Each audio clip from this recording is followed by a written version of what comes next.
So ito mga boss, no, isang HT21 sa ating 2x2 setup. Yung dalawang mid at saka dalawang sub. Di kasala yung sa gitna na sub mga boss.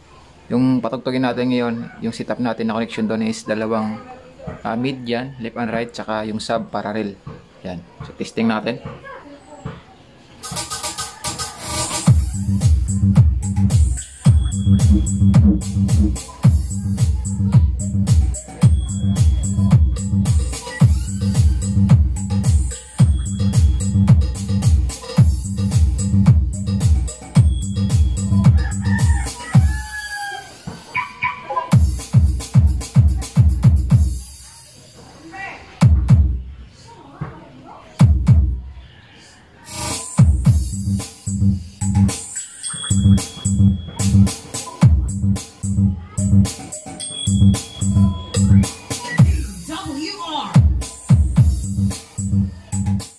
Yun, magandang gabi po sa lahat mga boss, no. So ngayon meron tayong sound check na HT21 yan.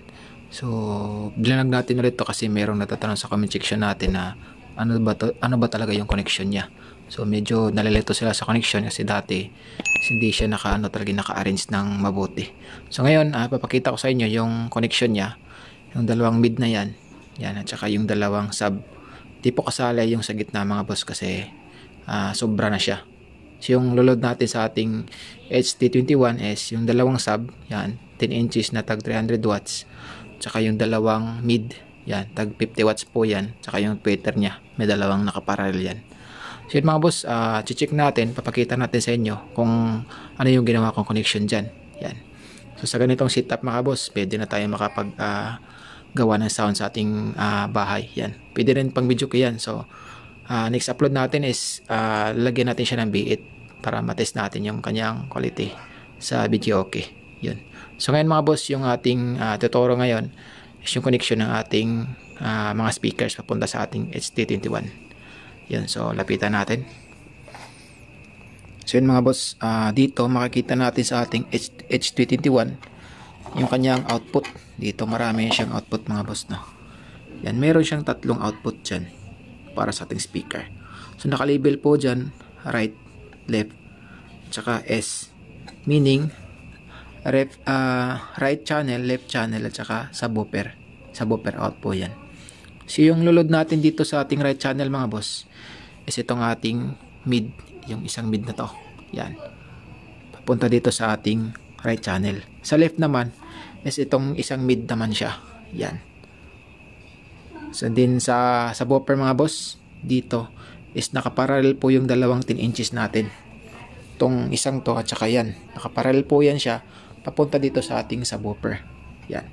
Yun po yung connection ko sa setup na to mga boss. So nakadepende na din sa inyo kung ano yung pagpalit nyo dito sa mid na to. So pwede kayong gumamit ng ganito pa rin, pero mahina na yung bass nya. Kasi itong left and right channel dito mga boss is dedicated po siya sa pang vocal. So yung bass niya na control is hindi masyadong malakas. Hindi katulad ng ating sub out is malakas po siya sa bass. Yan. So papakita natin mga boss yung connection niya, yung mga wire niya para sureball yung gagawin yung connection pag meron kayong ganito. Ito mga boss yung wire ng ating isang mid. Yan. So masyadong mahaba to kaya inano ko na lang. Yan. Ito yung out niya dito is papunta sa wire na to, naka-connect diretso dito sa ating mid, dito sa mid natin na left. Yan, ito po yung connection niya mga boss. Yan, papunta dun sa ating HT21. Sa kabila naman mga boss, itong isang mid is yung wire niya is nandito. Yan, para mas klaro po sa inyo. Yan. So nakakabit po to papunta naman sa yan. Ito yung wire nya para di kayo malito mga boss, no. Yan. So ito nakakonect sa left channel. Yan. So yun po yung connection ng ating dalawang mid, left and right ng ating HT21. Sa subwoofer naman mga boss, ito yung maraming tanong sa ating comment to sa ating sa unang vlog natin ito. So ito mga boss yung wire nya, ito yung sub out is nakakonect po to dito sa dalawa, no. Ulitin ko, yan, nakaparallel po yung connection nito sa likod mga boss. Titingnan natin. So ito mga boss, no. Ito yung wire niya. Yan. Ang ating 10 inches na 300. So itong isa nito mga boss, yung dulo nito is papunta sa dito naman sa isang sub. Yan, sa isang 10 inches. So bali dalawa na tong wire na to mga boss, kasi yung isang dulo niya ito is papunta to sa ating ST21. Yun. So ito siya mga boss, papunta dito sa ating subwoofer out. Yan. Yan po yung magiging sub out natin. So yun po yung connection niya mga boss sa setup ko na to. Yan. Sa ganyang setup, yan, dalawang mid, dalawang base. Yan. Sa mid natin is pwede din tayo magparallel ng 8 ohms. Pwede tayong magload dyan ng 4 ohms sa left and right. Pero sa akin mas nagaganaan ako na load lang niya is 8 ohms para magaan naman, hindi masyado mabigat sa ating HT21. Yun. So yun mga boss, yung ating connection, no? So hopefully naklaro nyo na yung configuration natin dito. Yun. So dito naman sa supply mga boss, gumamit kayo ng wire na malaki. Yan.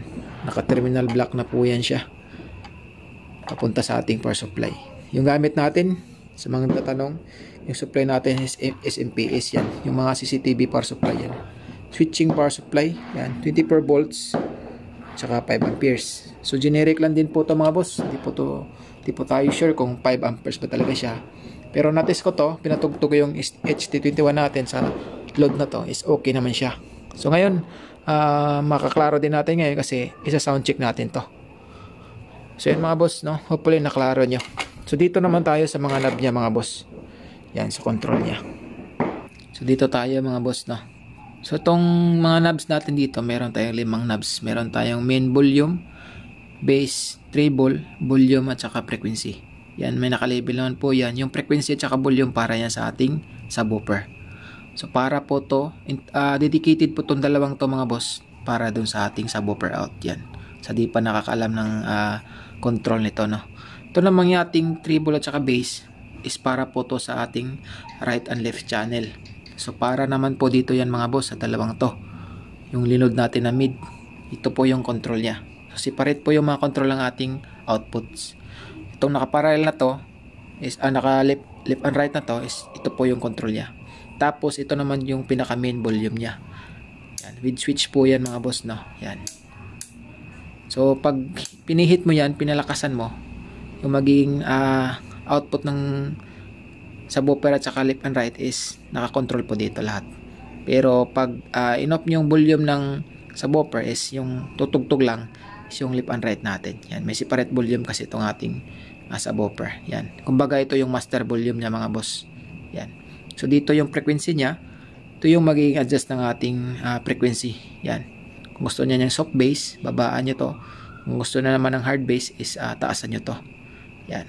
Dito naman sa ating treble and bass mga boss is para to sa left and right natin. Ito yung magiging control nitong dalawang to, yung mid natin. So sa mga nagtatanong na pwede bang loadan to ng malalaking speaker tulad ng 10 inches, is pwede pa rin naman mga boss, pero hindi siya masyadong malakas yung kanyang bass. Kasi itong bass na to is normal lang na tone control ng mga boss yan. Treble at saka bass. So mas maganda pang mid nan talaga siya, pang vocal. Yung pinaka malakas na bass dito, itong ating subwoofer. Yan. So yun mga boss, yung ating control ng ating knobs, no. Yun, yung ating HT21. Yung wattage niya is 160 watts times 2. So itong 160 mga boss is para po dito sa left and right channel natin. Yung 220 watts naman is para sa subwoofer out natin. Yan. So hopefully naklaro nyo mga boss yung connection natin. At para masundan nyo rin. Yun po yung connection natin. So pasensya na doon sa vlog natin na pinakauna nito. Kasi hindi masyadong na-arrange yung ating speakers. Kasi testing pa yon. At saka wala pa tayong box na kompleto. So di katulad ngayon, meron na tayong kompletong box yan mga boss, no? So pang bahay setup lang to. So meron na tayong murang setup lang gamit yung ating Class D na amplifier using CKHT21. Yan. So yun mga boss, napakita na natin yung kanyang connection. So ngayon magte-test tayo, no. Ayun, so ready for sound check na tayo mga boss. Yan, yung ating setup ngayon na 2x2, yung tamang connection para sa ating H221. So recap lang, yung dalawang bass nakaparallel, Tsaka ito po yung dalawang mid natin is left and right. So hindi po kasali yung sa gitna kasi sobra na po siya. So yung kaya lang nating ST21, yung subwoofer niya is 4 ohms. Tsaka 8 ohms yung left and right. Yan. So recap natin dito mga boss, yung connection natin kanina na pinakita natin. Yan. Yan po siya. Mid para sa right. Tsaka isang mid naman para sa left. And then sa subwoofer out natin, yan.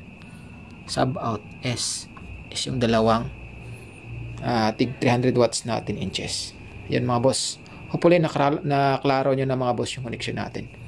So yan po yung configuration ko sa setup na to mga boss. So ngayon sound check tayo.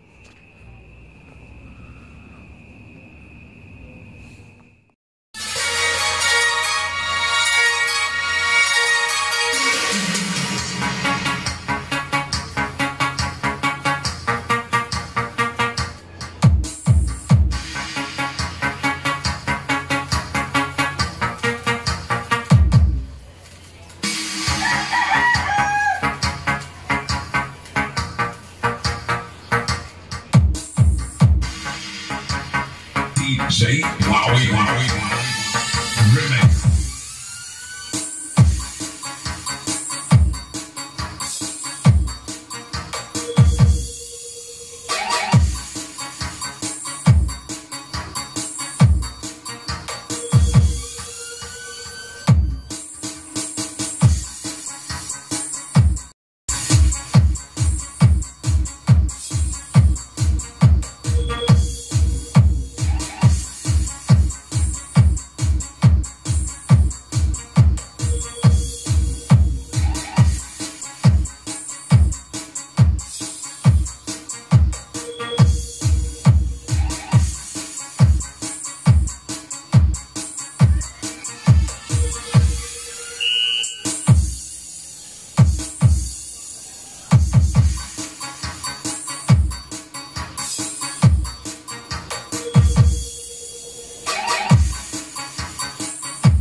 So yan mga boss, sound check na natin yung ating HT21. So sa quality lang niya mga boss is okay naman siya, malinis yung tunog niya.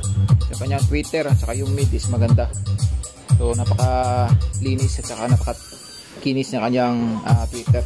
Sa sub naman mga boss is okay siya, pang bahay setup lang 2x2. Yan. Sa ating mid, dalawang mid at saka sub, yung ating sub is parallel. Yan. So masasabi ko dito mga boss is sulit yung ating HT21 namin. Ang gamit natin na power supply is 24 volts. Sa next video, testingin din natin yung 12 volts. Saka pakinggan natin yung kanyang performance kung kaya ba niya yung 12 volts. Kasi yung nakalagay sa manual ito mga boss is 15 volts to 36 volts yung kanyang supply. So hindi kasali yung 12. Medyo mababa na yung 12 pero titisingin din natin kung kaya niya. So solid mga boss. Yung audio source natin, kalimutan ko yung pakita, yan ang ating source no. Cellphone lang mga boss para naka-bluetooth tayo ngayon. So hope mga boss naklaro nyo yung connection ng ating HT21, yung ating 2x2 setup. Yan. Yung setup natin is left and right yung ating mid, tsaka parallel yung ating sub, yung dalawang sub na yan, yung 10 inches na tag 300 watts. Parallel po yan sa ating sub out. Yan. So goods na ito mga boss. Yan ating HT21. So pang malakasan din na amplifier sa mga boss, class D. So sa nababalak pumili ng ganyan, meron akong link sa description na nilagay, tsaka yung ating power supply nandun din yun. So check nyo lang mga boss kung gusto nyo bumili sa Shopee.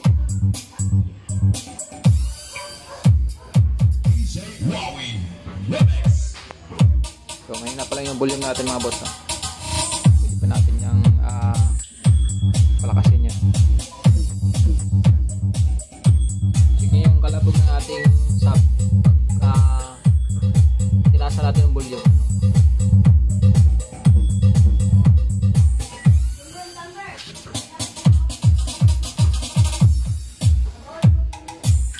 So solid yung ating HT21 mga boss. Napakaganda at saka napakalinis yung kanyang tunog. Yan. So hanggang dito lang muna mga boss. See you in the next video. So don't forget mga boss, kung may natutunan kayo sa video na to is paki-like and subscribe na din yung aking channel, no? So, para ma-updated po kayo sa mga videos na i-upload ko. Sa next video is check natin yung 12 volts na supply. Yun yung gamitin natin dito. Tingnan natin yung kanyang performance, kung tulad ba nito niya 24 volts yung kanyang tunog, kung malinis din ba o kaya maganda. Yan mga boss, see you na next vlog. And God bless po sa lahat.